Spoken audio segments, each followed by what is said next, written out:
Hello everyone, I am Ankit and you're watching StudyIQ IS English. In our today's video, we'll try to understand why are US and Iran at the brink of war. Now, the tensions between these two countries in recent times they've skyrocketed, and because of these increased tensions, the Pentagon, which is where the Department of War of the United States government is located, they have ordered sending of the largest force of American warships and aircraft in the Middle East in last few decades. And this activity is similar to what happened last year. If you can recall, US last year bombed several nuclear sites in Iran, and after that the tensions also skyrocketed. So in order to protect themselves from any retaliation to be done by Iran, they deployed a similar amount of military artillery in the region.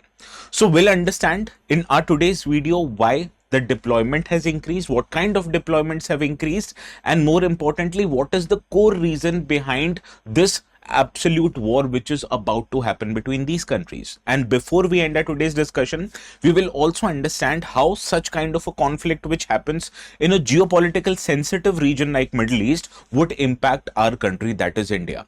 Now let me give you a picture. US last week ordered the redeployment of its aircraft carrier USS Gerald Ford to the Middle Eastern region, where its existing USS Abraham Lincoln aircraft carrier and its battle group is already deployed. So this redeployment of two carrier strike groups in a region which is already sensitive to conflict brings a kind of a possibility of war. Now US has not just redeployed this carrier strike groups in the Middle East, it has also ordered for establishment of several air defenses like THAAD and Patriot in the Middle Eastern system, so as to protect several military installations which US has in the region, and also ordered redeployment of 10,000 troops in the Qatar's Al Udeid Air Base. All of this is an indication that US is preparing for a war. US is preparing for a conflict, and it is also preparing for a situation that in that conflict, what if countries like Iran, they retaliate. So they would have protection of key assets like its aircrafts, which are F-35 and F-22, in order to commit aggression and in order to protect themselves from the retaliation of the Iran. Now in our today's video, what becomes important is what is the reason behind the war, and the notes which I will be using in our today's session, in case if you want to download them, you can go to a particular Telegram channel called as ATS Live. So let us now come straight back to the reason why these two countries are not getting along well together, and the reason is Iran's nuclear program. Now US on one hand, led by the President Donald Trump, he wants Iran to give up its nuclear program, and in order to pressurize Iran, US has subscribed to a policy which is called as a maximum pressure policy. Under this policy, what US wants to do is that it wants to pressurize Iran to come back to a negotiating table. And in order to do that, US has imposed crippling economic sanctions on Iran, because of which the regime might face certain domestic tensions. So the intention of the US is to bring Iran back to the negotiating table so that they can sign a nuclear deal with them. Now Iran on another hand, it is open to deal with any kind of a negotiation with US, provided US is the first party to lift the sanctions on it. Now to make this impending deal more complex, what has happened that Israel has also tried to pressurize US in order to limit the range of Iran's ballistic missile programs, because Iran's ballistic missile, when they would have a larger range, it would automatically threaten Israel. So Israel sees this as an opportunity, whether they would ask the US to negotiate limiting of the ranges of Iran's ballistic missile program in order to cripple the regime from conducting any attacks on Israel in the future. So this is why the kind of an atmosphere has become so tense. The possibility of deal is very little.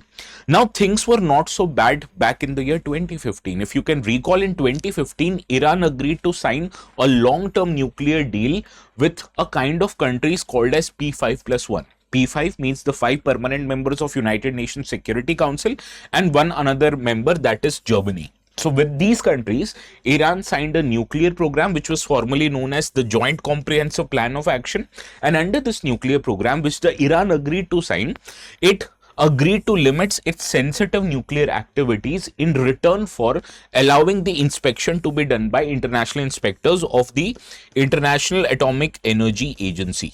In return of all of this, what benefit would Iran get? Iran would get lifting of economic sanctions from the Western countries. So this was a deal that signed in 2015.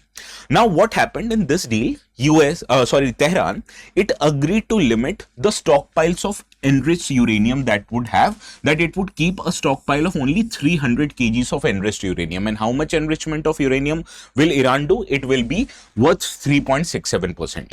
Now, you need to understand, when you mine natural uranium, the natural uranium itself is not a fissile material. So, in order to make power or generate electricity, and in order to make bombs out of it, you need to enrich the nuclear fuel, that is the natural uranium, and you need to enrich uranium 235 and 238 out of it. So this process is called as nuclear enrichment. Now, if a country achieves 3.67% of enrichment, that fuel which you get is good enough only to produce electricity, but you won't be able to produce bombs from this kind of an enrichment level. To produce bomb, you need an enriched fuel more than 90%, right? So what this deal meant, that Iran would be using this enriched fuel to generate nuclear power, but it would not be adequate to make weapons out of it. In return, the Iran wanted the US to lift most of the economic sanctions that it has been imposed in the past few decades. So this was the situation what happened in 2015. Now let us come back to 2018. 2018 was the first time when Donald Trump became the president, and in May 2018, Donald Trump withdrew US from this JCPOA agreement that we talked about. And in order to make things difficult for Iran, the sanctions or the economic sanctions were reimposed on them. Now, Trump's successor, Joe Biden, he made a lot of noise during this withdrawal of US, but to your surprise, even when Joe Biden was president, he kept most of the sanctions that Donald Trump reimposed intact. So they were not withdrawn even when the Democratic president was in power. So what happened? In order to pressurize US and Western countries, Iran started to enrich more and more uranium, and it started to stockpile more amount of uranium. I told you in JCPOA, it agreed to enrich uranium only up to a levels of 3.6% and keep a stockpile of 300 kilograms. But in 2025, the IAEA, which conducted inspections in Iranian nuclear site, it found that Iran had a stockpile of more than 400 kilograms of highly enriched uranium, which was enriched up to 60%. Now you need to understand, to make weapons, a 60% enriched uranium is closer to it towards a weapons grade uranium as compared to a 3.67% uranium which Iran was actually allowed to have. And no non-nuclear power country in the world is known to keep such a highly enriched uranium in such a huge number. So this was a warning sign, not just for the Western countries but also in the major powers in the Middle East. So this spiraled the tensions that already existed between the countries. Now let us come back to present. What both countries want in the negotiation for the war not to happen. Now, US on one hand, it requires Iran to take certain very drastic steps. US wants Iran to abandon all aspects of its nuclear program, which means Iran must not build any nuclear weapon at all. Iran must not enrich any uranium at all. If Iran has a stockpile of highly enriched uranium, it should be handed over to IAEA. In return, that Iran would agree not to produce any uranium anymore. So this is what US wants Iran to do. Do you think Iran would agree to it? The answer is obviously no. So what does Iran want? Let us understand that. Iran, it has constantly argued that its nuclear program is civilian in nature. Even last year in the month of May, the Iranian president, Mr. Pezeshkian, he made a statement in the legislature. He said that the nuclear program of Iran is only meant for peaceful purposes, that is to generate electricity and not to make nuclear weapons. How true or how false it is, you already know that. Now, Iran on one hand, it bases this agreement or it bases this argument on a very solid footing. It says that Iran is a signatory to Nuclear Non-Proliferation Treaty, which means Iran has the right to use nuclear technology but only for peaceful purposes, and this is the very inherent right which the Iran does not want to give away. It is non-negotiable for them. And US asking Iran not to have any enriched uranium at all is a violation of this right according to the Nuclear Non-Proliferation Treaty. Similarly, Iran has also said that it wants to continue to have a nuclear program, albeit for peaceful purposes, which would allow it to enrich uranium under certain levels. So, Iran is agreeable to that. But on another hand, Iran believes that the ballistic missile program that it has, it offers Iran much needed protection from any aggression to be done by Israel. So, if Iran were to not agree to give up all these ballistic weapons, it forms a red line for Iran. So, Iran is not any way agreeable to US or Israel's demand to limit its ballistic missile program. Understood? Now, what is the possibility of war that can happen in the future? Now, the final decision whether US would commit any aggression on Iran rests with US President Donald Trump, because he's supreme commander of US armed forces.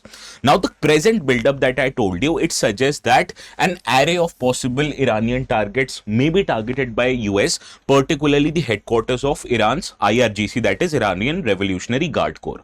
Similarly, any attack, be it small scale or large scale, would obviously be a blow for the Iranians' autocratic regime, which is led by Ayatollah Ali Khamenei. Now, this regime has been weakened, or it has been weakened by decades of economic sanctions, which has also put a domestic political pressure on the regime. So many people think that this regime might be about to collapse, and they base their argument on the fact that in the past few years, since 2023, the Iranian regime, especially when it comes to their foreign policy, has suffered many setbacks.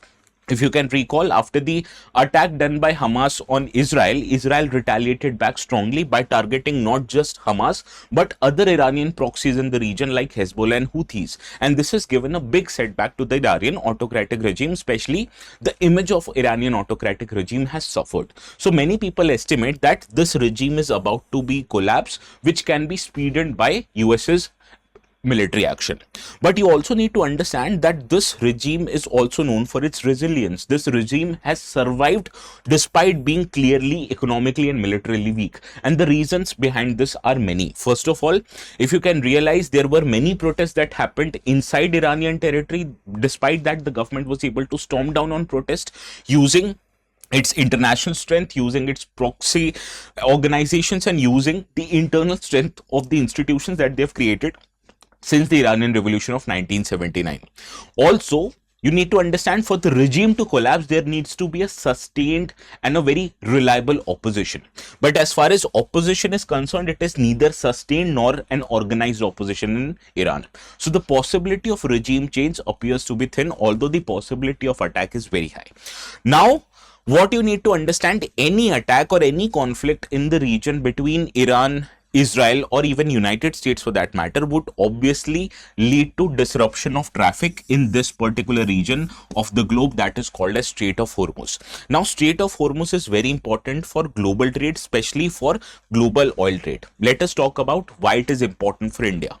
Now, India, as you can understand, is a key importer of crude oil, and 40% of its total crude oil requirement is sourced from Middle East, which comes through it through Strait of Hormuz. Now, because of any conflict, you can understand the prices of crude oil is expected to rise, and the prolonged the conflict is, the more the prices of crude oil would skyrocket. If it is going to continue, if other countries of the Middle East will also be involved, there is a possibility that the price of crude oil per barrel would go above $130. Now, what would be the consequence of this kind of an effect on India? You need to understand, India is world's third largest consumer of crude oil. So much so that India's domestic demand far outweighs its domestic production of crude oil. And that is why 88% of our total crude oil demand needs to be imported. So if the prices of crude oil increase due to this conflict, India would have to pay out more dollars for an equivalent amount of crude oil that it imports. There are multiple calculations. They say that for every $1 rise in the price of crude oil per barrel, it would lead to more than $2 billion outflow from India. So this would lead to higher outflow of dollars from India, which would create obviously negative pressures on India's current account deficit. Similarly, if dollar outflow out of India increases, this would put up negative pressure on rupee. So that means the rupee would be depreciating. And the consequence of all this action, that it would lead to inflation in India, especially because of reduction in the value of rupee. Now, this inflation, when it leads to higher import cost, that is called as imported inflation in India. So this is why for India's energy security, any conflict in Middle East is bad news. For India's value of its rupee, that is the value of India's local currency, it is also negatively impacted by any conflict in the Middle East. Similarly, when it comes to India's sourcing of crude oil is concerned, as most of the crude oil is sourced from the Middle East region, that would face problems because of any conflict or disruption if it might happen in the Strait of Hormuz. Understood? So this was our today's discussion. Now there is also a practice question that I've curated exactly on the lines what we have discussed right now and on UPSC pattern. To know that, you have to wait for a few seconds. Now, the topic that we discussed is an integral part of international relations. But besides international relations, there are other important subjects for UPSC as well. To prepare for all of these subjects diligently and properly, you can take admission in Resolution Plus batches. In Resolution batches, which is about to start on 26th of February, for the February batch, you can take admissions, and if you use the code ATS Live, you will get maximum discounts, not just on resolution batch courses, but also on the optional subjects. These batches, they are offered separately for 27 as well as 2028, so decide accordingly.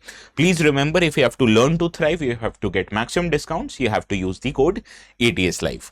Now, this is the question that I wanted you to solve. Consider the following countries. How many of the above countries share a direct coastline with the Strait of Hormuz, right? So please do let me know the correct answers in the comment section. This is all from my side. The notes, they will be made available on this particular Telegram channel called as ATS Live. So this is all from my side. Please have a very good night and let me know in the comment section if the war is going to happen or not.